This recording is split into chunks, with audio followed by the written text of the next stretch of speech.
Kita mulai sekarang. Dasar berpikirnya.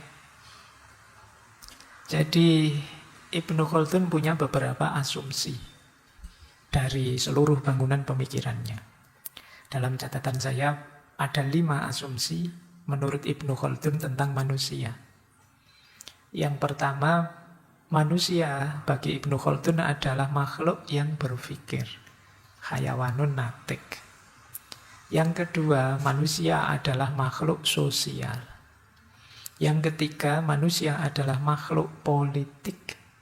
Yang keempat, manusia adalah makhluk ekonomi. Dan yang kelima, manusia adalah makhluk yang berperadaban. Inilah 5 ciri khas manusia. Berarti kalau kita ingin jadi manusia yang sejati, perhatikan fitrah-fitrah ini. Kita harus beres di 5 ranah ini. Kita harus mau dan mampu berpikir. Kita harus mau dan mampu hidup bersama orang lain. Kemudian kita harus mau dan mampu diatur dan ditata dalam hidup kebersamaan kita. Kemudian kita juga harus mampu dan mau membiayai, ngopeni kebutuhan hidup kita.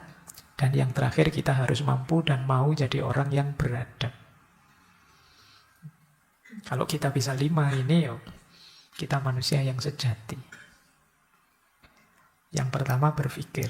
Berpikir itu sudah penciri, tidak bisa dibantah. Di hampir semua filosof dibahas khas manusia sebagai makhluk yang berpikir ini. Antara lain manifestasinya ya ilmu, ya filsafat, dan lain sebagainya. Yang kedua, manusia sebagai makhluk sosial.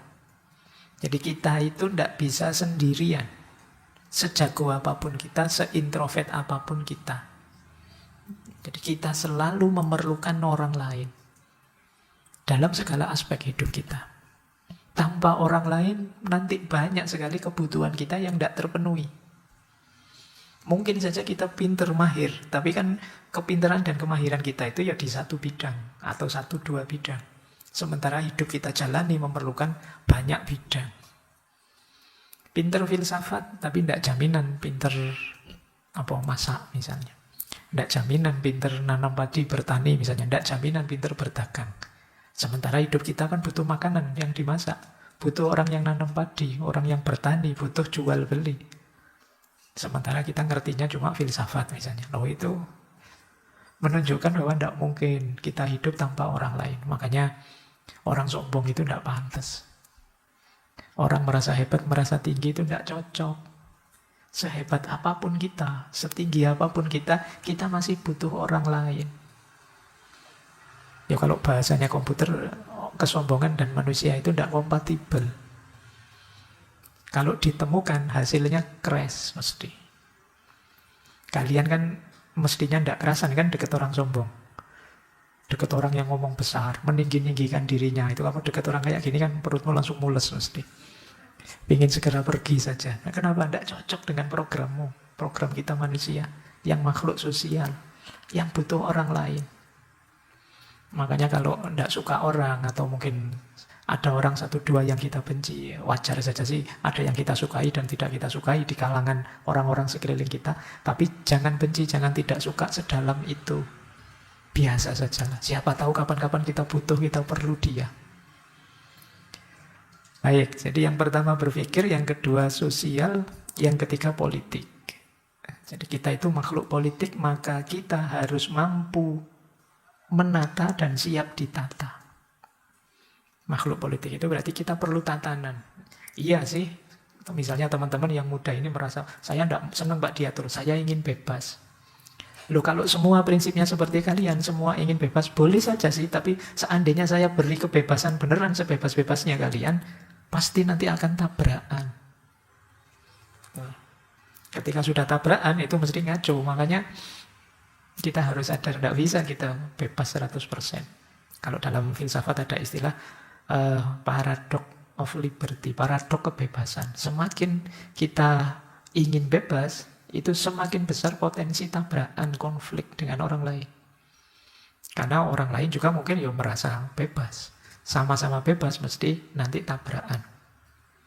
Belum kalau Kebebasan itu ada lagi paradok, namanya paradok pilia. Jangan dikira bebas itu enak. Kata Sartre, bebas itu kutukan.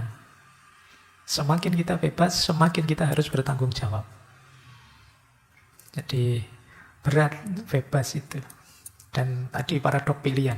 Kalau teman-teman saya bilang, sudahlah ya, ngajinya terserah kalian lah, pinginnya hari apa. Itu begitu saya bilang terserah kalian, itu mesti tidak jadi ngaji, tidak ketemu harinya.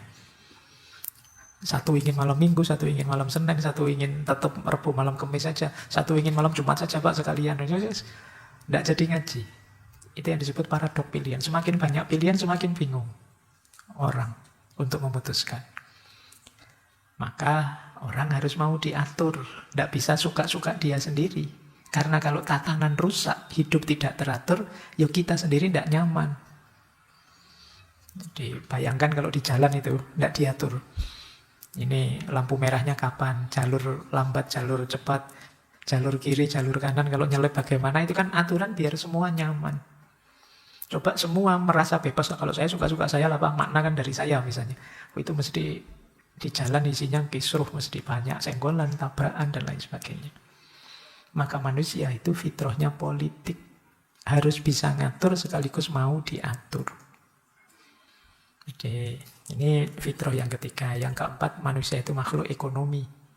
Secara natural, masing-masing kita itu ingin terpenuhi kebutuhannya. Ingin hidup secara layak. Makanya terus nuansa ekonomi itu ya bagian dari fitrahnya manusia menurut Ibnu Khaldun. Sejak zaman dulu ya ikhtiarnya manusia itu secara umum ya memenuhi kebutuhannya.